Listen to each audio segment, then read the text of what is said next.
नमस्कार दोस्तों, कैसे हैं आप लोग। हम लोग मध्य प्रदेश की जो लास्ट लेक्चर हम लोग ने देखा था, आज उसको हम आगे बढ़ा रहे हैं और एक नया टॉपिक लेके आ रहे हैं, मध्य प्रदेश की मिट्टियाँ। इस टॉपिक में हम लोग प्री और मेंस दोनों को कवर करने की कोशिश करेंगे और मेरा उद्देश्य ये रहेगा कि जो अभी मेंस होने वाला है और जो प्रीलिम्स होने वाली है, उन दोनों ही परीक्षाओं को हम इसको समेटने की कोशिश करेंगे। और ये पूरा हम लोग इसमें 4 लेक्चर लेके आएंगे। पहले लेक्चर में हम लोग मध्य प्रदेश की मिट्टियों की चर्चा करेंगे, उसके प्रकार की चर्चा करेंगे, और दूसरे लेक्चर पर मिट्टियों की संरचना पर हम लोग करेंगे, और फिर एक लेक्चर हम लोग लेके आएंगे मध्य प्रदेश में मृदा अपरदन। इन सब टॉपिक को हम लोग टोटल 4 लेक्चर में हम लोग लेंगे। और उद्देश्य ये है कि जनरली आप अगर प्रीलिम्स में देखेंगे तो मध्य प्रदेश की मृदा में से ही पूछ लेता है क्वेश्चन, मध्य प्रदेश की मृदा और उसके प्रकार में से क्वेश्चंस आ जाता है। और एक दूसरा क्वेश्चंस बन जाता है कि जो चंबल नदी हमारा अपरदन का निर्माण करती है भिंड मुरैना में, तो उसके कारणों की चर्चा हम लोग कर लेते हैं और किस प्रकार का अपरदन करती है, नालिका अपरदन करती जो कि उसकी भी क्वेश्चंस वहाँ से बनता है। तो इसको भी हम एक अलग से लेक्चर में लेके आएंगे कि चंबल नदी इतने बड़े पैमाने पर बीहड़ का निर्माण क्यों करती है मध्य प्रदेश में। नदियां तो बहुत सारी बहती हैं, लेकिन ऐसे में सिर्फ चंबल नदी ही इतने बड़े व्यापक पैमाने पर बीहड़ का निर्माण क्यों करती है। ऐसी कौन सी परिस्थितियां हैं, कौन सी जलवायु परिस्थितियां हैं, इन सब की चर्चा हम लोग अपने अगले लेक्चर में करेंगे। आज का जो लेक्चर हमारा रहेगा वह है मध्य प्रदेश की मृदा को लेकर रहेगा। और मृदा क्या होती है, ह्यूमस क्या होता है, और अम्लीय मृदा क्या होती है, क्षारीय मृदा क्या होती है, इन सब पर हम लोग आज चर्चा करेंगे। मैंने आज इस लेक्चर के लिए आपके लिए स्लाइड को भी बना के लाया है, और ताकि आप इस स्लाइड को जब स्क्रीनशॉट ले लें तो आपकी पूरी नोट्स तैयार हो जाए। और हमारी कोशिश ये रहेगी कि इस पूरे लेक्चर को जब आप पढ़ लें तो प्रीलिम्स और मेंस के जितने भी क्वेश्चंस आए हैं वो सब आप करने की क्षमता डेवलप कर लें। ठीक है, तो हम लोग चलते हैं। जैसा कि आपको दिख रहा है, मध्य प्रदेश की मृदा।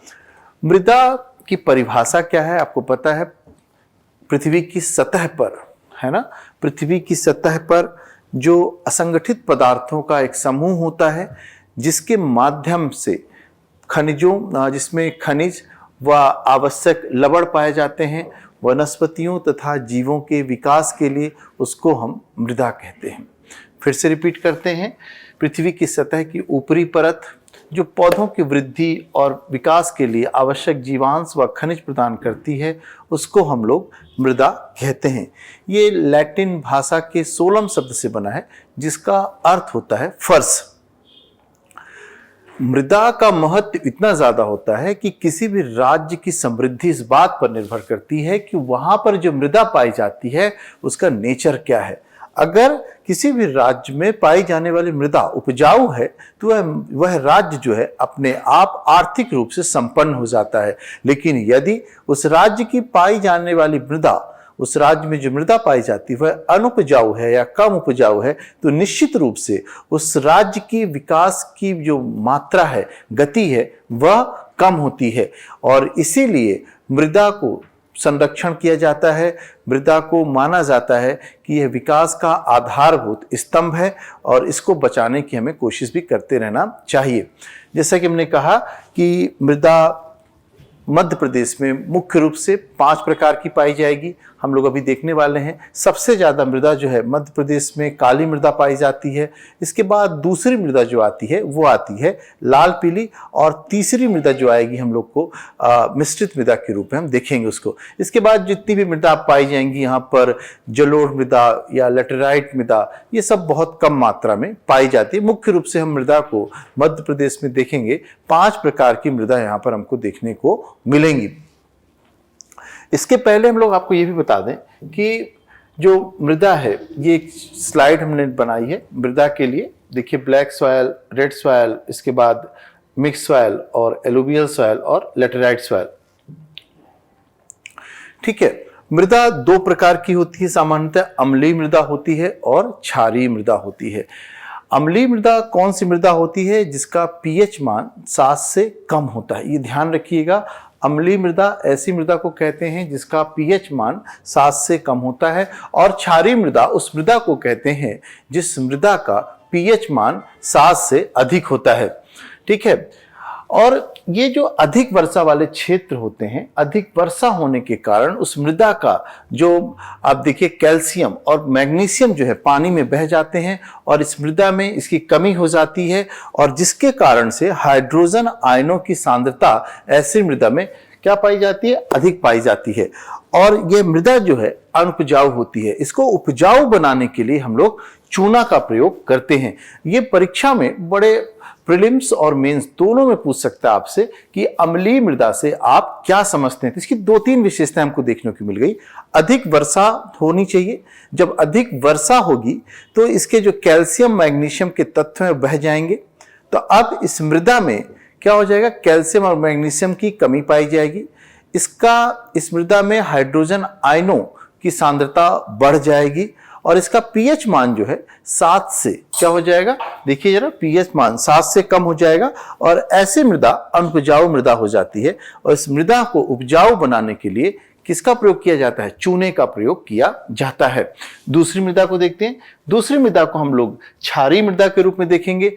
इस मृदा में ध्यान रखिएगा, जब मृदा में कैल्शियम, मैग्नीशियम, सोडियम आदि बहुसंख्यक मात्रा में पाए जाते हैं, ध्यान रखिएगा, सोडियम, मैग्नीशियम, कैल्शियम, तो और इसका पीएच मान 7 से अधिक होगा, और ऐसी मृदा में OH आयनों की संख्या क्या होगी, ज्यादा पाई जाएगी, और यह मृदा अनुपजाऊ होती है। और इसको उपजाऊ बनाने के लिए हम लोग जिप्सम व पायराइट का प्रयोग करते हैं। किसका प्रयोग करते हैं, जिप्सम व पायराइट का प्रयोग करते हैं। तो ये दोनों मृदा हो गई, अम्लीय व क्षारीय। एक बार फिर से रिपीट करते हैं। अम्लीय मृदा किसको हम लोग ने क्या पढ़ा कि अम्लीय मृदा ऐसी मृदा होती है जो कि अधिक वर्षा वाले क्षेत्रों में पाई जाती है, और ऐसी मृदा में कैल्शियम और सोडियम की मात्रा बह जाती है, पानी अधिक वर्षा होने के कारण इसमें कमी हो जाती है, और इसमें हाइड्रोजन आयनों की संख्या बढ़ जाती है, और इसका पीएच मान जो होता है वह 7 से कम हो जाता है, और जिसके कारण से यह अनुपजाऊ हो जाती है। और अम्लीय मृदा को उपजाऊ बनाने के लिए हम लोग इसमें चूने का प्रयोग करते हैं। जबकि दूसरी मृदा का प्रकार के रूप में हमने क्षारीय मृदा देखा। ऐसी मृदा जिसमें कैल्शियम की और मैग्नीशियम, सोडियम की मात्रा ज़्यादा पाई जाती है, और जिसके कारण से इसका पीएच मान 7 से ज़्यादा होता है, और OH आयनों की सांद्रता इसमें जो है ज़्यादा पाई जाती है, यह मृदा भी अनुपजाऊ होती है। मतलब अम्लीय व क्षारीय दोनों ही मृदा अनुपजाऊ होती है, और इसको उपजाऊ बनाने के लिए हमको अलग अलग पदार्थ का प्रयोग करना पड़ता है। जैसे कि अम्लीय मृदा को उपजाऊ बनाने के लिए हम चूने का प्रयोग कर रहे हैं, और क्षारीय मृदा को उपजाऊ बनाने के लिए हम लोग जिप्सम और पायराइट का प्रयोग कर रहे हैं, और इसके माध्यम से फिर हम इस मृदा को उपजाऊ बना लेते हैं। ठीक है, मृदा की जो उर्वरता है वह इस बात पर निर्भर करती है कि उस मृदा में कितनी ह्यूमस की मात्रा पाई जाती है। अब प्रश्न उठता है कि ह्यूमस क्या होता है। ह्यूमस मृत कार्बनिक पदार्थ होते हैं, जीव जंतु और पेड़ पौधों को जो मृत हो जाते हैं, और उस मृत कार्बनिक पदार्थ का जब अपघटन होता है, तो अपघटन के बाद जिस पदार्थ का निर्माण होता है उसे हम लोग क्या कहते हैं, ह्यूमस कहते हैं।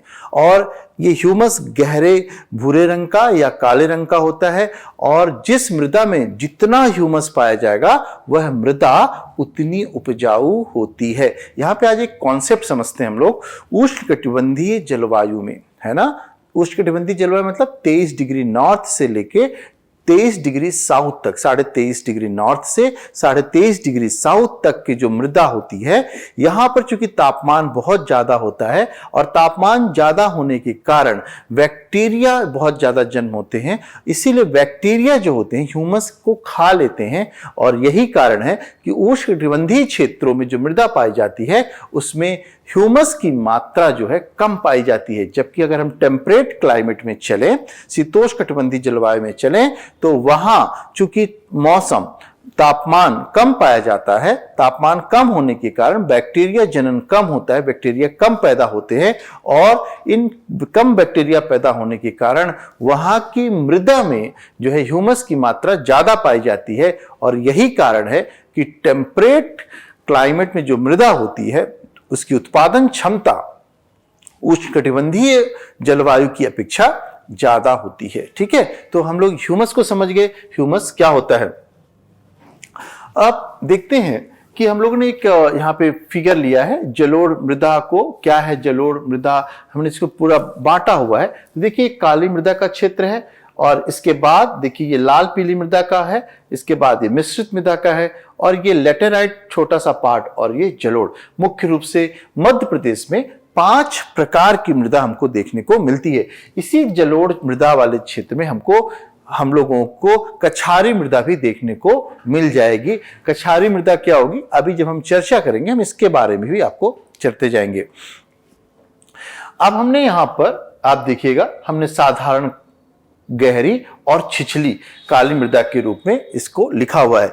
जो पूरे मध्य प्रदेश में मृदा पाई जाती है लगभग 47 से लेकर 48% तक इसको हम लोग मान के चलते हैं कि इतनी मृदा यहाँ पर काली मृदा के रूप में पाई जाती है। ये याद ये भी रखना है हमको कि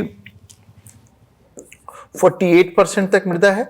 और यहाँ पे हम लोग ये देख रहे हैं कि ये मृदा है क्या, 3 पार्ट में दिख रही है हम लोगों को। साधारण, जो गहरी काली मृदा है ना, जो गहरी काली मृदा है ये बहुत कम मात्रा में यहां पे पाई जाती है, ध्यान रखिएगा। और वो कितनी पाई जाएगी यहां पे, बहुत ही कम मात्रा में, लगभग 3% के आसपास पाई जाती है। और कौन सा क्षेत्र जहां पर गहरी काली मृदा पाई जाएगी, तो गहरी काली मृदा का जो मैप है, गहरी काली मृदा जो पाई जा रही है वो पाई जा रही है हमारे निमाड़ क्षेत्र पर। ठीक है, और जो साधारण काली मृदा पाई जा रही है वो पूरे मालवा क्षेत्र पर।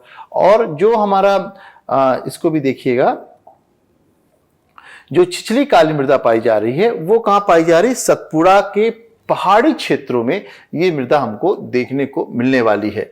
ठीक है, सतपुड़ा के पहाड़ी क्षेत्रों पर। तो ध्यान रखिएगा साधारण काली मृदा सबसे ज्यादा क्षेत्रफल है ये, और छिछली काली कहाँ पे मिल रही है, सतपुड़ा वाले क्षेत्र पर देखने को मिल रही है। गहरी काली कहाँ पे मिल रही है हमको, निमाड़ वाले क्षेत्र पे। निमाड़ क्षेत्र किसको कहते हैं हम लोग, खंडवा, खरगोन, बड़वानी, बुरहानपुर, ये जो पूरा क्षेत्र है इसको हम लोग क्या मानते हैं, निमाड़ क्षेत्र के रूप में मानते हैं। और जो साधारण काली मृदा है वह पूरे मालवा क्षेत्र पे हमको देखने को मिलती है। तो ये तो पूरा वितरण हो गया। अब काली मृदा का निर्माण कैसे होता है, इस सब चीजों को भी हम समझने की कोशिश करते हैं। पहले तो हमको क्षेत्र पता चल गया, एक बार हम पूरा क्षेत्र ही पढ़ लेते हैं, इसके बाद इसको आगे चलते हैं। तो हमने साधारण, मतलब एक तरह से कह सकते हैं कि मध्य प्रदेश में काली मृदा को हम लोगों ने 3 भागों में बांटा है। गहरी काली मृदा, अब प्रश्न उठता है कि गहरी काली मृदा क्या होती है। तो गहरी काली मृदा जो है ऐसी मृदा को हम लोग कहते हैं जिसकी जो मोटाई है 1 मीटर से ज्यादा पाई जाती है। कितना, 1 मीटर से ज्यादा मोटी जहां पे मृदा मिलती है उसको हम गहरी काली मृदा के रूप में कहते हैं। जबकि साधारण काली मृदा को हम लोगों ने 15 सेंटीमीटर से 1 मीटर तक रखा हुआ है। और छिछली काली मृदा को जो है हम लोगों ने 15 सेंटीमीटर से कम मोटाई वाली मृदा को हम लोगों ने छिछली काली मृदा के रूप में वर्गीकृत किया है। अब यहाँ पे बड़ा ऑब्वियस, क्योंकि हमने सतपुड़ा का पहाड़ी क्षेत्र के अंतर्गत छिछली काली मृदा को लिया है। पहाड़ी क्षेत्रों में ढलान होने के कारण मृदा जो है गुरुत्वाकर्षण बल के कारण नीचे घाटी की ओर चली जाती है और ढलान क्षेत्रों पर, ऐसे समझ जाइए, यहां पर जो मृदा होगी वह निश्चित रूप से कम मोटाई की परत यहां पर पाई जाएगी। यही कारण है कि छिछली काली मृदा जो है सतपुड़ा के पहाड़ी क्षेत्रों पर हमको देखने को मिलती है।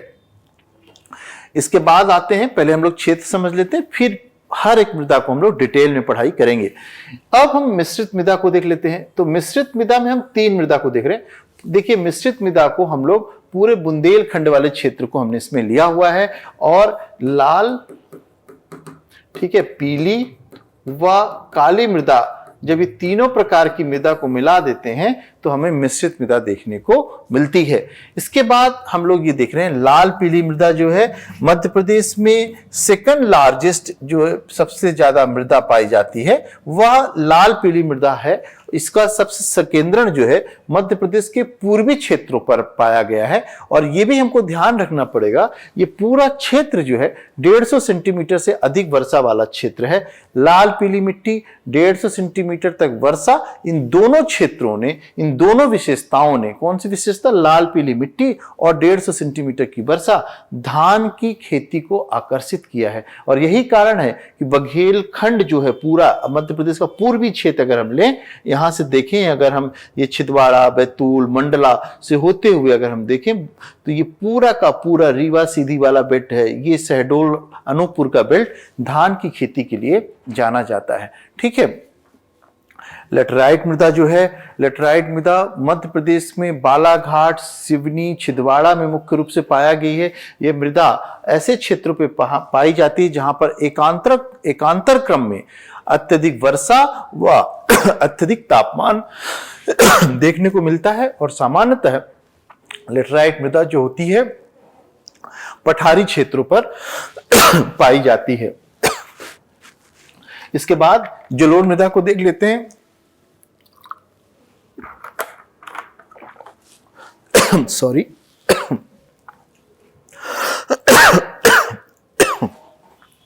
जो जलोढ़ मृदा पाई जाएगी वह जलोढ़ मृदा, हमेशा ध्यान रखिएगा, नदियों के द्वारा ले जाकर के निक्षेपित की जाती है। जलोढ़ मृदा जो है अक्षेत्रीय मृदा का उदाहरण प्रस्तुत करती है। यह क्वेश्चन भी आपसे पूछ सकता है कि मध्य प्रदेश में कौन कौन सी मृदा क्षेत्रीय मृदा है और कौन कौन सी मृदा अक्षेत्रीय है। अजोनल, दो तरह की होती है, जोनल एंड अजोनल। इसी को बोलते हैं क्षेत्रीय व अक्षेत्रीय। अक्षेत्रीय मृदा ऐसी मृदा को कहा जाता है जो मृदा जो है नदियों के द्वारा एक दूसरी जगह से ला करके दूसरी जगह पर निक्षेपित कर दी गई है, और जहां पे वर्तमान में यह मृदा पाई जाती है उसके नीचे की चट्टानों की प्रकृति और इस मृदा की प्रकृति में बहुत बड़ा मूलभूत अंतर पाया जाता है। इस तरह से इसको हम लोग अक्षेत्रीय मृदा कहते हैं। दूसरे शब्दों में ये कहें, मध्य प्रदेश में जितनी भी मृदा है जलोढ़ मृदा को छोड़ करके सभी क्षेत्रीय मृदा का उदाहरण प्रस्तुत करती हैं, जबकि जलोढ़ मृदा जो है वह अक्षेत्रीय मृदा का उदाहरण प्रस्तुत करती है। ये क्वेश्चन बन सकता है कि अगर भारत के संदर्भ में चलेंगे तो अक्षेत्रीय मृदा में एक हमको और मिल सकता है लोयस भी जो है अक्षेत्रीय मृदा का उदाहरण प्रस्तुत करता है, और ये जलोढ़ मृदा, इन दोनों चीजों को हम ध्यान रखेंगे।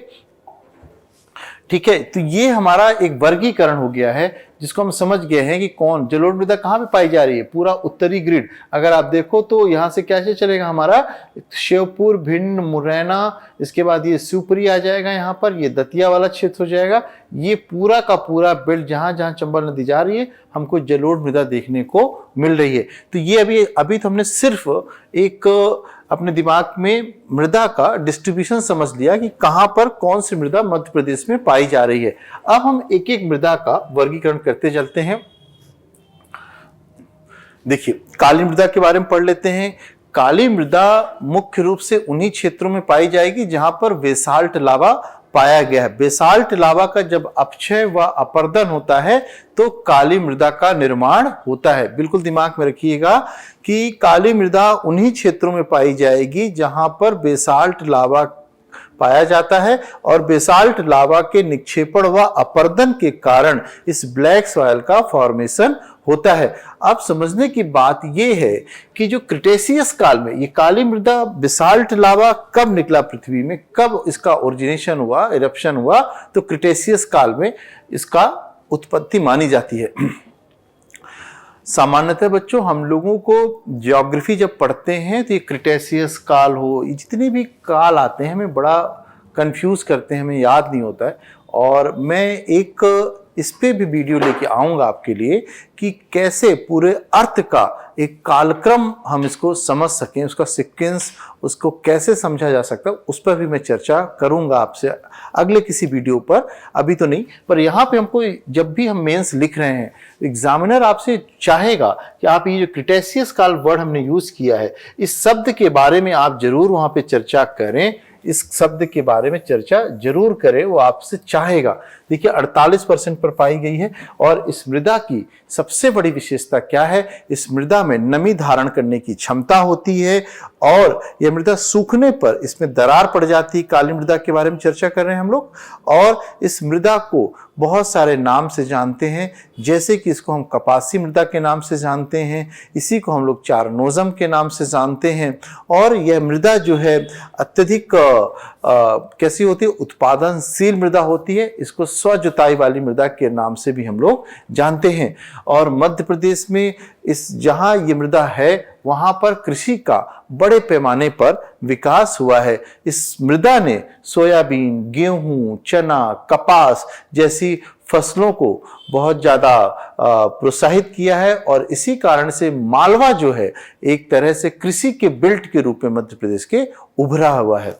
ठीक है, इस मृदा में ऐसे कौन से एलिमेंट्स है जो ज्यादा पाए जाते हैं, तो आप देखिए लोहा, एल्युमिनियम इसमें बहुत पाया जाता है। जबकि जैसा कि आपको पता है कि मध्य प्रदेश की सभी मृदा में फास्फोरस, नाइट्रोजन और कार्बनिक तत्वों की कमी पाई जाती है। तो यहाँ पर भी हमको दिख रहा है फास्फोरस और नाइट्रोजन की कमी पाई जाती है, जबकि लोहा, एल्युमिनियम की यहाँ पर अधिकता इस मृदा में पाई जाती है। ठीक है, यह मृदा मध्य प्रदेश के कहाँ में पाई जाती है, पूरा मालवा क्षेत्र को ले लेते हैं और इसके बाद सतपुड़ा का क्षेत्र और निमाड़ क्षेत्र में यह हमको देखने को मिलती है। ठीक है, चूंकि ये मृदा में नमी धारण करने की अच्छी क्षमता होती है और इसीलिए यह मृदा जो है शुष्क कृषि के लिए भी बड़ी बेनिफिशियल होती है, बहुत लाभकारी होती है।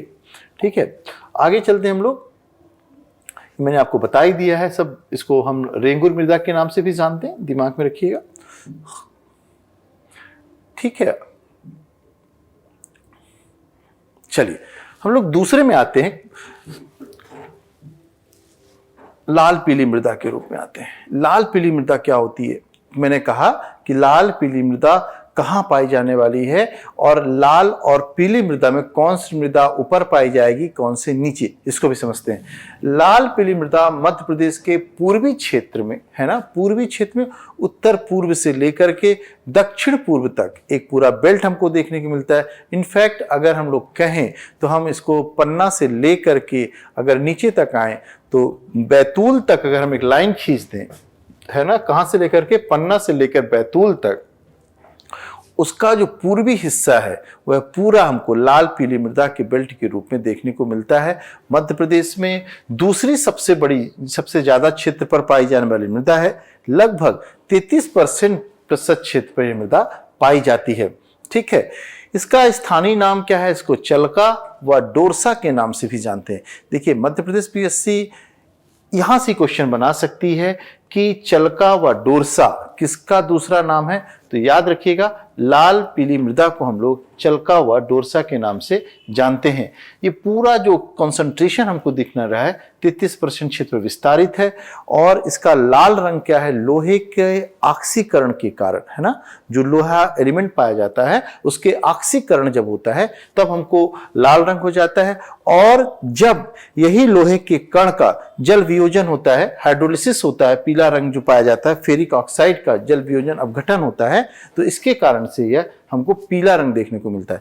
यहाँ पे ये ध्यान रखना है कि लाल पीली मृदा में हमेशा लाल मृदा ऊपर पाई जाएगी और पीली मृदा उसके नीचे पाई जाएगी। इसीलिए पहला नाम लाल का आता है, फिर पीली का आता है, क्योंकि लाल मृदा ऊपर पाई जाती है और पीली मृदा जो है उसके नीचे पाई जाती है। यह मृदा जो है सामान्यतः धान की खेती के लिए अच्छी मानी जाती है और यही कारण है कि जहां पर दो चीजें, धान की खेती वहीं पर होगी जहां पर एक तो वर्षा अच्छी होनी चाहिए, 150 सेंटीमीटर से ऊपर या 150 सेंटीमीटर से कम से कम ऊपर होना चाहिए।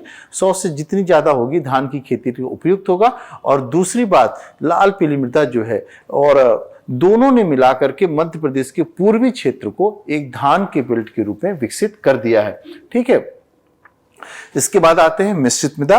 मध्य प्रदेश के 10% क्षेत्र पर पाई जाती है, जैसे मैंने कहा था। यहाँ पर हम लोग पन्ना, छतरपुर, टीकमगढ़, निवाड़ी, सागर, दमोह जैसे बेल्ट को ले लेंगे, इस पूरे क्षेत्र को। यहाँ पर मिश्रित मृदा पाई जाती है और मिश्रित मृदा में 3 मृदाओं का मिश्रण रहता है, लाल, पीली व काली मृदा का संकेंद्रण देखने को मिलता है।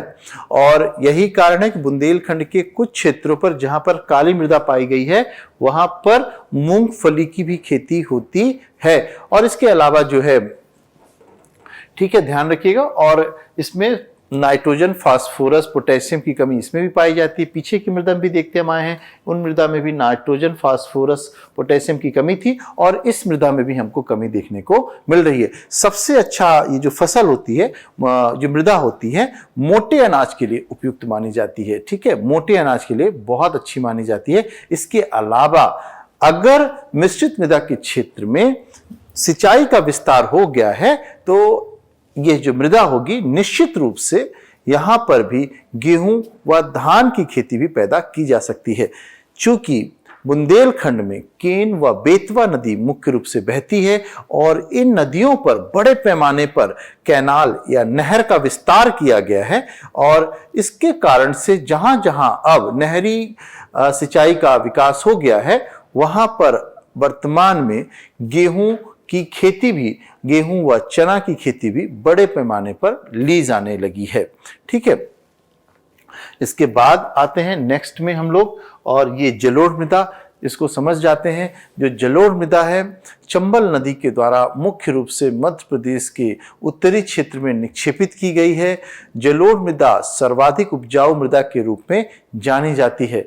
ध्यान रखना है, मैंने कहा था कि जलोढ़ मृदा को जब हम लोग पढ़ेंगे तो हम यहाँ पे कछारी मृदा का भी अध्ययन करेंगे।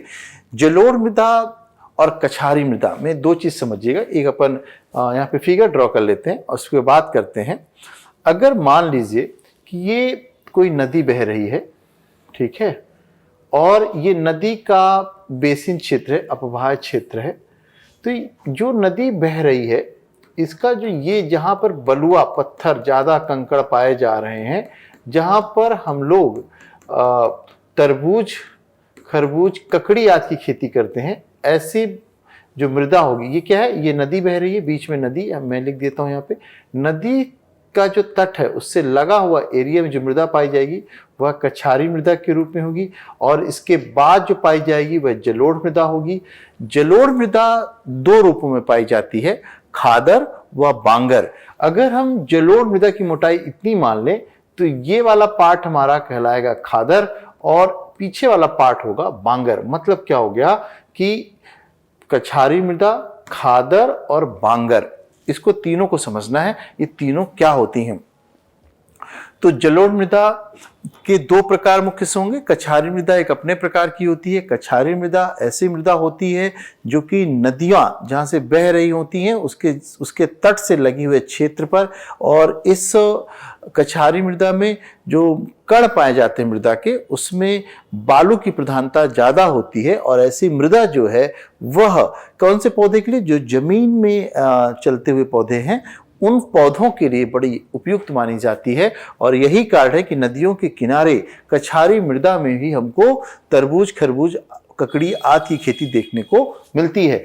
जलोढ़ मृदा के जो दो प्रकार हम लोग पढ़ रहे हैं, खादर व बांगर। खादर एक ऐसी मृदा है, इसका नाम ही रखा गया खादर, एक ऐसी मृदा है जो अत्यधिक उपजाऊ होती है और इस मृदा को प्रत्येक वर्ष नदियों का बाढ़ का पानी जो है क्या कर देता है, इसको पुनः से इसमें उर्वरक तत्वों को लाके और रख देता है। या दूसरे शब्दों में कहें कि जो खादर मृदा है वहां तक बाढ़ का पानी प्रत्येक वर्ष पहुंचता है, अत्यधिक उपजाऊ मानी जाती है। और अगर हम यहीं पे बांगर को समझ लें तो बांगर मृदा जो है अब काफी दूर हो गई है और यह लगभग कितने मीटर ऊंची होती है, जो 30 मीटर ऊंची इससे मानी जाती है। किससे, हमारे खादर मृदा से, बांगर मृदा। और यह यहां तक बाढ़ का पानी अब नहीं पहुंचता है और यह अनुपजाऊ मृदा का उदाहरण प्रस्तुत करती है। और अनुपजाऊ मृदा होती है क्योंकि इसके जो पोषक तत्व होते हैं अब अपक्षय व अपर्दित हो चुके होते हैं और इसमें कैल्शियम कार्बोनेट जो के बड़े बड़े कंकड़ जो हैं ऊपर, एक तरह से पथरीली जमीन के रूप में हमको देखने को मिलती है। या कैल्शियम कार्बोनेट की संकेंद्रण इसमें बढ़ जाता है, जिसके कारण से यह मृदा अनुपजाऊ हो जाती है। ठीक है, मैंने कहा था आपको कि ये मध्य प्रदेश के उत्तरी क्षेत्र में मुख्य रूप से पाई जा रही है। इसमें भी नाइट्रोजन की कमी है। एक डेटा याद रखिएगा कि यह जो है 3% क्षेत्र पर ही मध्य प्रदेश के पाई जाती है। यहाँ पे ध्यान रखने की एक दो बातें और है। इस मृदा ने इस पूरे उत्तरी ग्रिड को बहुत ज़्यादा उत्पादनशील बनाया। गेहूं, गन्ना, मोटे अनाज आदि की फसल यहाँ पर बड़े पैमाने पर की जा रही है। ध्यान रखिएगा, गेहूं, गन्ना, चना, सरसों, ये पूरा बेल्ट जो है जलोढ़ मृदा वाला बेल्ट जो ऊपर का है मध्य प्रदेश का, ग्वालियर, भिंड, मुरैना, दतिया, शिवपुरी, ये पूरा बेल्ट जो हमको देखने को मिल रहा है, यह जो है मोटे अनाज के साथ साथ तिलहन की फसलों के लिए, गन्ने की फसल के लिए और गेहूं, चना आदि की फसलों के लिए जाना जाता है। क्योंकि चंबल नदी पर बड़े पैमाने पर अब नहर का विस्तार कर दिया गया है, जिसके कारण से जलोढ़ मृदा और दूसरी बात ये नहरी सिंचाई, इन दोनों ने मिला करके उस पूरे क्षेत्र को अब एक कृषि क्षेत्र के रूप में विकसित कर लिया है। ठीक है, इस पूरे उत्तरी क्षेत्र को हम लोग ग्रिड क्षेत्र के नाम से भी जानते हैं, ध्यान रखिएगा। ठीक है, इसके बाद वही मैंने आपको बताया बांगर और ये क्या होता है, ये सब चीज हम लोग देख लिया। आते हैं लेटेराइट मृदा में। लेटेराइट मृदा जो है मध्य प्रदेश के सिर्फ 2.5% एरिया पर इसका विस्तार पाया जाता है। अम्लीय मृदा का उदाहरण प्रस्तुत करती है। और यह मृदा जो है, लेटेराइट का मतलब ही होता है, लेटेराइट शब्द जो बना है इसका मतलब होता है ईंट, और ये ब्राउन कलर की होती है। और यह उस क्लाइमेट में इसका विकास होता है जहां पर एकांतर क्रम में, याद रखिएगा, एक बार अत्यधिक वर्षा होती है, उसके बाद फिर से एक अत्यधिक तापमान वाला मौसम आता है। इस साइकिल के कारण जो है यहाँ पर लेटेराइट मृदा का निर्माण हो जाता है। और ध्यान रखिएगा, यह फसल जो है यहाँ पे इसमें आयरन, एल्युमिनियम ऊपर रहेगा, ह्यूमस की इसमें कमी पाई जाएगी। और मोटे अनाज, कॉफी और मक्का, और किस क्षेत्रों पर है मैंने आपको बताया है, सिवनी, छिंदवाड़ा, बैतूल वाला जो बेल्ट है वह जो है लेटेराइट मृदा के रूप में विकसित हुआ है। और आप ये भी ध्यान रखिएगा कि जो बैतूल में अभी वर्तमान में कॉफ़ी की खेती शुरू की गई है, और इसी क्षेत्र पर बैतूल, छिंदवाड़ा वाले क्षेत्रों पर अब काजू की फसल को भी पैदा किया जा रहा है। क्योंकि ये जो लेटेराइट मृदा है यह काजू, कॉफ़ी जैसी फसलों के लिए अत्यधिक लाभदायक होता है। ठीक है, ये हमारा मृदा का वर्गीकरण था।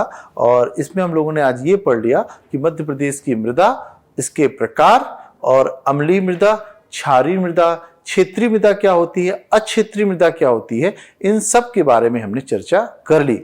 आपसे मेंस में क्वेश्चन कैसे पूछेगा इसको भी ध्यान में रखिएगा। एक क्वेश्चन तो ये पूछ सकता है कि मध्य मृदा से आप क्या समझते हैं, और मध्य प्रदेश में या तो किसी एक पर्टिकुलर मृदा के बारे में पूछ लेगा, या मध्य प्रदेश में मृदा का वितरण समझाइए, या 50 शब्दों में चलें तो जलोढ़ मृदा के बारे में पूछ लेगा, या इसी तरह आपसे काली मृदा के बारे में पूछ लेगा। तो इन सब चीज़ों को हम लोगों को ध्यान रखना है, कहीं से भी क्वेश्चंस बना सकता है। एक बार रिकैप करते हैं। सबसे ज़्यादा मृदा मध्य प्रदेश में काली मृदा पाई जाती है, दूसरे नंबर पर जो है लाल पीली मृदा पाई जाती है, तीसरे नंबर पर जो है मिश्रित मृदा पाई जाती है, इसके बाद चौथे में आते हैं हम लोग तो जलोढ़ मृदा, और पांचवें में आते हैं तो हमारी लेटेराइट मृदा पाई जाती है। ये मुख्य रूप से 5 प्रकार की मृदा मध्य प्रदेश में हमें देखने को मिलती है। और इन्हीं मृदा के आधार पर जब हम आगे का लेक्चर लेके आएंगे, जब हम फसल का वितरण पढ़ेंगे कि मध्य प्रदेश में कैसे कैसे कृषि जलवायु क्षेत्र बनाए गए हैं और कैसे कैसे फसलों का वितरण पाया जाता है, तो हम देखेंगे कि इस मृदा का भी योगदान अत्यधिक है मध्य प्रदेश के फसल क्षेत्र पर। क्यों? क्योंकि मृदा और जो वर्षा का जल या सिंचाई की सुविधा जो है फसलों के क्षेत्र का निर्धारण कर देते हैं। ये लेक्चर यहीं तक करते हैं। अगला लेक्चर जब मैं लेके आऊँगा वहाँ पर हम लोग पढ़ेंगे मध्य प्रदेश की मृदा का संरचना, इस पर भी हम लोग चर्चा करेंगे। आज का लेक्चर यहीं तक करते हैं। Thank you very much. बच्चों, लेक्चर कैसा लग रहा है, और इसको सब्सक्राइब इसलिए भी आप लोग करते चलिए, जितने भी लेक्चर्स आ रहे हैं, आपकी जो मई में एग्ज़ाम है और जिन बच्चों के 2019 के मेंस होने वाले हैं, उनके लिए भी हम लोग नए नए लेक्चर लेके आएंगे, आपको नोटिफिकेशन मिलता रहेगा। इसलिए सब्सक्राइब करिए। अपने सुझाव आमंत्रित हैं, आपके सुझाव जरूर दीजिए अपने सुझाव को, और कैसा लग रहा है लेक्चर इस पर भी बताइए। Thank you very much.